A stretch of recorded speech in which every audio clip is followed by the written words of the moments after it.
ഓണംകളി വള്ളംകളി പെണ്ണുങ്ങട തൊങ്ങിക്കളി നാടൻ കല നാട്ടിൽ കണി കാണാനില്ല ഇന്നിപ്പോൾ ജാതിക്കളി പാർട്ടിക്കളി ഒരുമാതിരി നാശക്കളി ഞങ്ങള് തന്നെ ഇങ്ങട് തല്ലേ നാട്ടിലൂഞ്ഞാലാട്ടമില്ല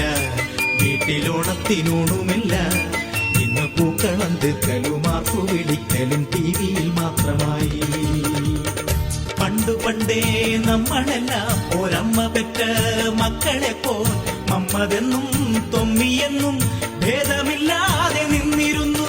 കാവിയിട്ടാലവൻ ഹിന്ദുവായി പച്ചയിട്ടാലവൻ ഇസ്ലാമുമായി ഇങ്ങനെ ഈ നാട്ടിലിപ്പോൾ ഓരോ ജാതിക്കും ഓരോ നിറം സ്മോളടിക്കാൻ ചെന്നിരുന്നാൽ അവിടെയും ഉണ്ടല്ലോ ജാതി ചിന്ത ഹിന്ദു ഇന്ന് ശിവാസ് അടിച്ചാൽ ക്രിസ്ത്യാനികൾക്കുണ്ട് ക്രിസ്ത്യൻ ബ്രദേഴ്സ് മമ്മദ് കാക്ക വാശി പിടിച്ചു ജിന്നുമടിച്ചു അവരാകെ പിമ്പിരിയായി നാട്ടിലാകെ തൊന്തരവാ